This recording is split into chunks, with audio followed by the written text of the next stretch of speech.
What? What? What the hell is this? Harumph. I didn't get a harumph out of that guy. Give the governor harumph. Harumph! You watch your ass. I see you shiver with anticipation.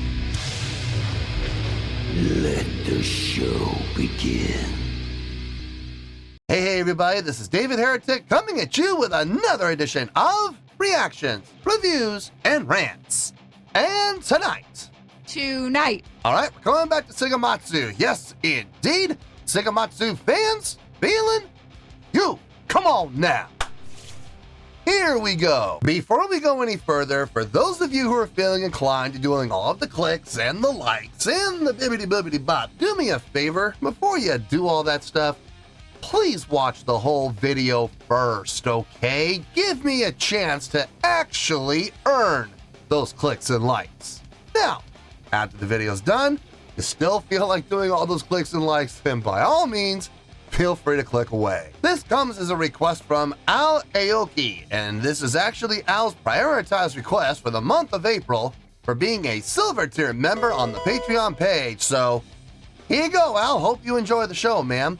Al wanted to see me react to this. It is Seikima-II with a tune called Rendezvous 60 Microns. Now, have I heard this song before? No, I have not. To the best of my knowledge, this does not resonate with me in any way, shape, or form. However, there's always a possibility I may have heard the song in passing and I just don't realize it. So as always, if I start listening to the song and I suddenly go, wait a second, I've heard this song before, I'll let you know. That's the truth. You know me, I'm going to be honest with you guys. Let's see, this was posted by Buoy, B-U-I, Buoy. Well, we'll go with that, why not? And the video has 22 views. Well, there you go. Other than that, there's really nothing else left to say. A link to the original video will be down below in the video description for your viewing pleasure at your leisure. Let's get started. What do you say? Are you ready? Are you ready? Because here we go. All right, here we go. I believe that does say Seikima-II. Rendezvous 60 Microns, UHD, live at Budokan 1989. Ooh, we're going back with this one. We're setting the Wayback Machine for way back to the late 80s. All right. All right, let's do this. All right, boy, let's do this.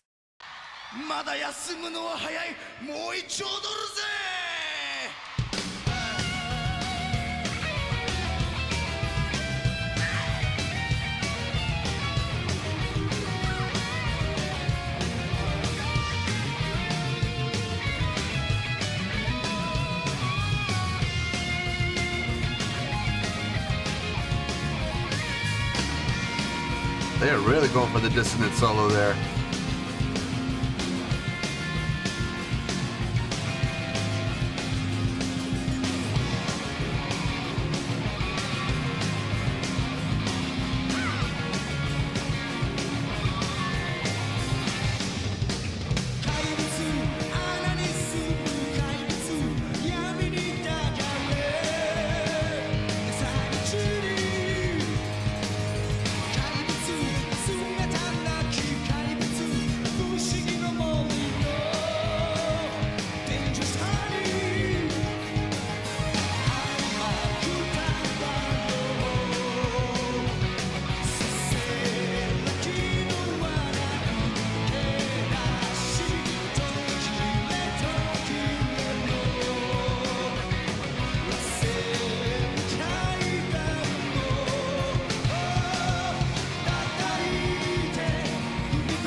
Ah!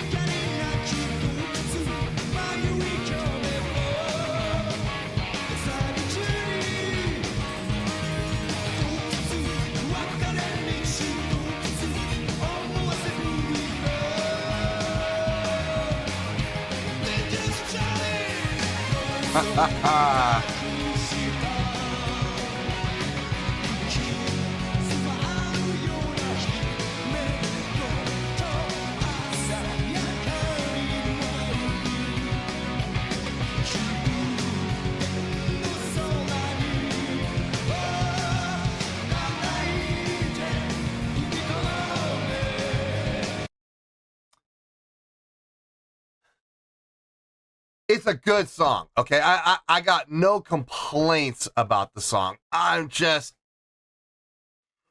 don't think I would put this in top 10, or I would be hesitant to even put it in top 20 if I'm being honest. It's not bad. It's not doing anything wrong. I don't know. It's not really blowing my skirt up. And like I said, okay. Here's what it comes down to. I'm enjoying it to a point. Like, here are the songs I love up here, right? These are the songs that I absolutely love. And here are the songs that I like. Like, I really like them. And then down here are the songs that I kind of like. And this is like, okay, here's the bottom of the kind of likes, and this is like right about here. You know, it's right at the bottom of the kind of likes so far. The chorus in particular, it's leaving a lot to be desired. I feel like the chorus is actually the weakest part of the song, and it should be the other way around. The chorus should be the thing that everybody remembers. The chorus, okay, maybe not everybody, but the chorus should be the part of the song that hooks most of the general listeners. Like, most of your demographic will hear the chorus and they'll sink their teeth into it, and it hooks them. I'm not feeling that with this chorus. I feel like the chorus, by its own standard within the context of this song, I feel like the chorus is the weakest part of the song. The verse is strong. I like the verse. The intro, yes, it's a little dissonant, but it's set up the song really well. It did. By what was happening, not so much in the guitar playing, because we had that dissonant harmonizing guitar solo going on at the beginning, but what was happening within the bass and the drums and the keyboards, that was really what was kind of setting the foundation for what was to come. And when the verse kicked in, it was right there ready to go. You know, that made sense. The chorus, if I'm being honest, not only does it feel a little weak, it feels a little disjointed. The chorus almost feels like it belongs in another song. I don't know what's going on here with that chorus, but it just doesn't feel right in this song. I can't explain it any better than that. I mean, the chord progression, it's there, and the chord progression within the chorus itself sounds good. But by contrast to what's happening with everything else in the song, I don't know. It just doesn't feel like it fits. It's like, okay, here's what it is. You have a puzzle, right? It's a 100-piece puzzle. And you got 99 pieces that all match. You got that one piece here. Now, here's the thing. It's shaped right. It's shaped correctly. It fits in that final spot perfectly. It does fit in there perfectly, but here's the problem. That piece obviously came from another puzzle, because the rest of the puzzle is all dark hues, purples, blues, and blacks, right? And here's this bright yellow piece. Just this one bright yellow piece with a little flange of orange at the top. I mean, it does fit. It contours perfectly to the rest of the puzzle, but obviously this came from another puzzle. You know what I mean? That's what I'm talking about. That's how this chorus feels. Anyway, let's get back into this, and we'll finish this up and we'll get to the review.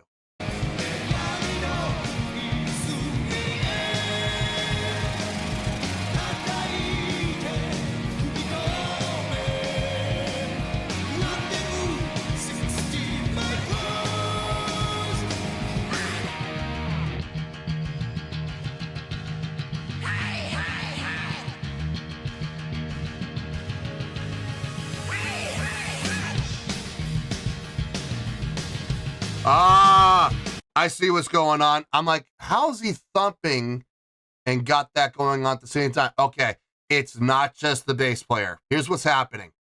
You have the keyboard player who's got a patch that's going to be playing 8th notes. All he has to do is hold down the key.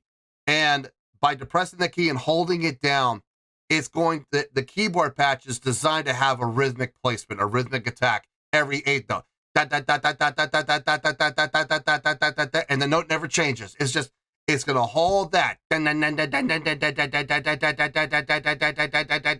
while the bass player plays along with it with the popping and slapping. If you listen carefully, there is 2 separate voices going on. One is very digital sounding, and that's the keyboard. One's a little more warm, a little more full sounding, and a little more percussive on the attack. That's the bass. So see if you can, I got it. It took me a couple seconds, but I did get it. See if you can get it too.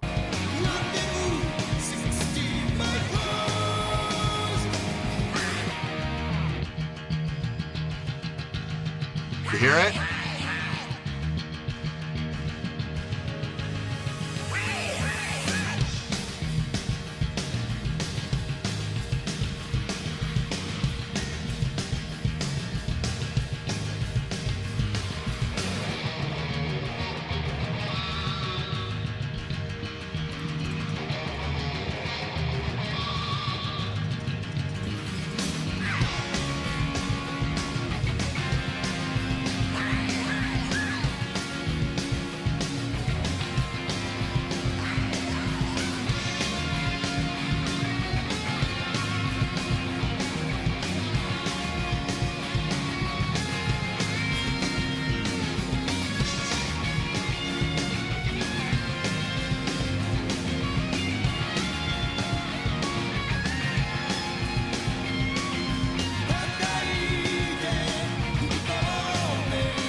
Harmonies.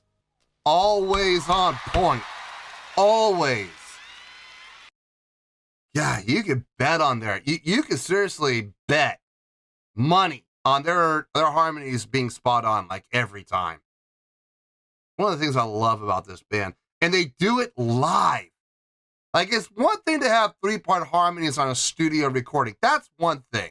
But to be able to do it in a live setting where you don't get the chance to fix, you don't get the chance to do a second take, you don't get the chance to punch in. No, you got one shot and one shot only, and every single time they deliver on their vocal harmonies. Every single time. I love that. I love that about this band.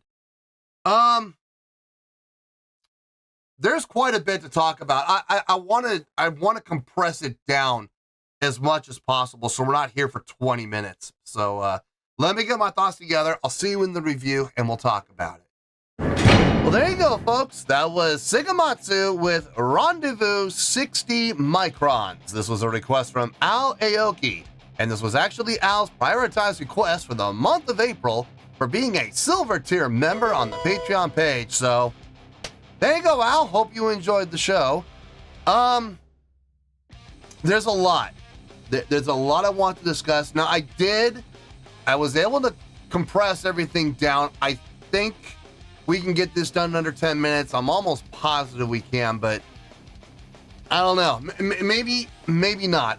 I'm gonna do my best to keep it under 10. Okay, I'll do my best, but I don't make any promises here other than I'm gonna do my best. So let's get started with the score, and we'll go from there. On a scale of 1 to 10, I am going to give this overall presentation, I'm going to give it a 6.5. Yep, 6.5. I feel good about that score. Let me tell you why. Why? Okay, first things first, the 6.5. What does that mean? Well, A 6.5 would translate to a pretty good skill rating. So overall, I think this was a pretty good presentation. It would also get 3 out of 5 stars and a B- letter grade. Yeah, let that one sink in for just a second. A B-. B as in boy, B-. So there you go, a 6.5, pretty good skill rating, 3 out of 5 stars, and a B- letter grade. Now, how did I come up with that score? So glad you asked. I love it when I give 6s and everybody loses their mind. Everybody's under this assumption that I hated it. No, I didn't hate it. And that's the thing. Everybody misconstrues what a 6 really means. 6 isn't a negative score. You don't get into the negatives until you get under 5.0. When you get into the 4s, like 4.9 and lower, those are negative scores. That's when I wasn't really a fan of it. No, but this was pretty good. I really feel it's pretty good, and it gets a B- letter grade, which says a lot. If I'm being honest, not even close to being one of my favorite songs from Seikima-II, if I'm being honest. The songwriting was solid. I will absolutely say that. Other than the chorus, like I said, during the course of the reactions, just something about that chorus, the chordal progression in the chorus, the notation that was chosen, the chords that were chosen, they fit within the context of the song, yes, but the progression just feels off. It doesn't feel like it belongs in this song. I use the analogy of the puzzle. With that one puzzle piece, I mean, it fits, yeah, it's contoured, it's shaped right, sized right, it fits right in the spot, but it obviously doesn't belong there because the colors are completely opposite to every other puzzle piece within the puzzle. It just sticks out, and that's exactly how this chorus feels. Now, the chorus itself, take the chorus on its own and look at it. Did they do anything wrong? No, it sounds good on its own, but within the context of the song, nah, not really. It don't fit. The intro fit with the dissonant entrance, with the dueling guitar solo, very dissonant guitar lines that they were coming up with. A lot of minor third integers. 1 to the minor 3 to the. Well, from there, you end up going to the flat 5, and then from the flat 5, you end up going to the natural 6, and then from the natural 6, you end up going back up to the, well, actually, that'd be the root again, wouldn't it? So, I mean, but there was a lot of movement like that, where it was very dissonant within itself, but it fit.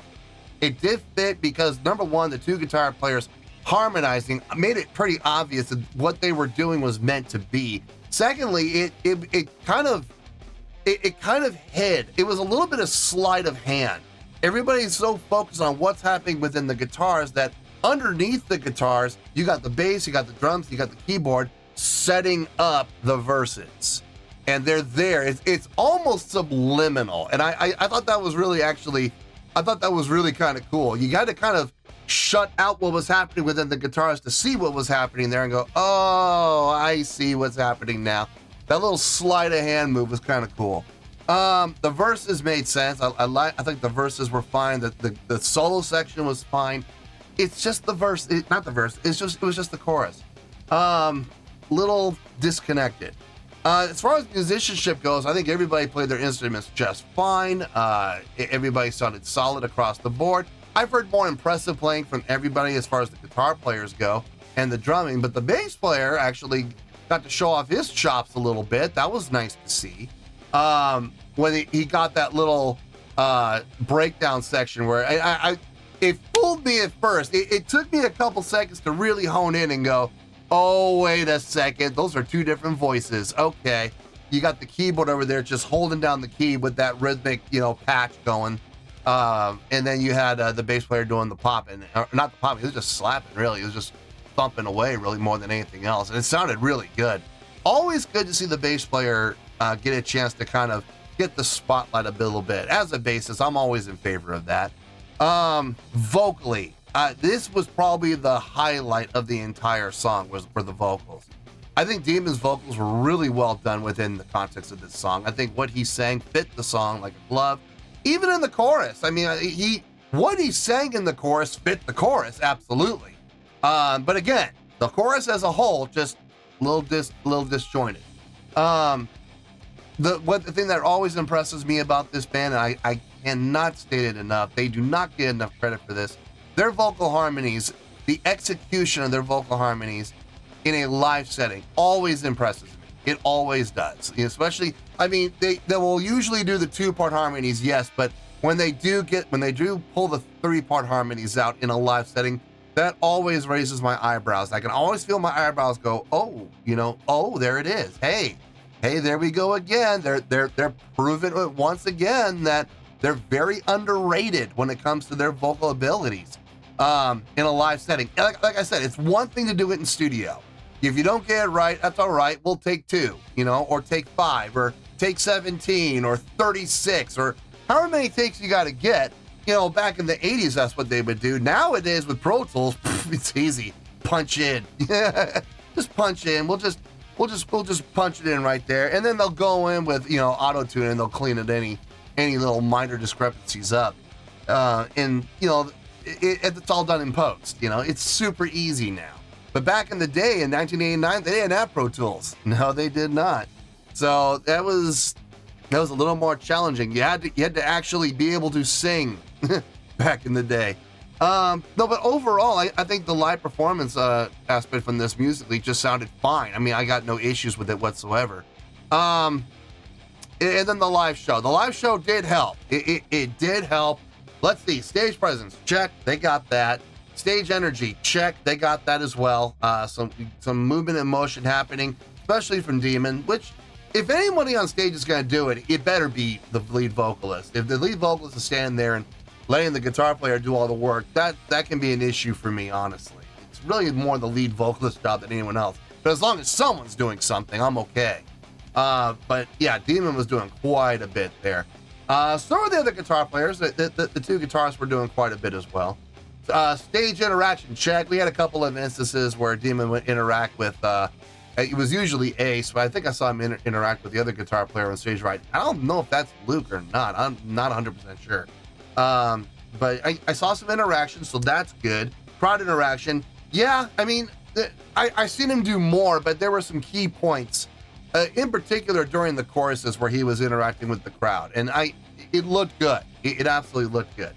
Let's see. Showmanship, yeah, check. Definitely check. They put on a good visual show. Production, yeah, costumes. Their costumes always look good. And that is part of production. So yeah, it did help. It got it from like a 6.1, 6.2 up to a 6.5. We were still, even without the showmanship and without the stage presence and the stage energy, we were still in the 6s. We never went down into the 5s. So, no, overall, 6.5 for this presentation. I feel good with that. And that's where we're going to stay. So let's wrap everything up here in a nice shiny bow, shall we? We have a 6.5, which is a pretty good skill rating, 3 out of 5 stars, and a B- letter grade. Take your pick. I don't care. Whichever one of those floats your boat. Final word, final score, I've spoken. Well, that's going to do it for this edition of Reactions, Reviews, and Rants. Hope you all enjoyed the show. Hope I was able to entertain you. If I was able to put a smile on your face and brighten your day, I did my job, and I'm so glad I could do it. If you guys feel like joining the fan base, go ahead and click on that button down there. If you guys want to like the video, go ahead and like the video. If you guys want to ring the bell, go ahead and ring the bell. It honestly doesn't make any difference at all to me. But if you guys feel like doing these things, well then by all means, feel free to do so. Well, that's going to do it for tonight, folks. Thank you very much for watching. And as always, this is David Heretic signing off, reminding you to stay fabulous and support each other. Later. Peace.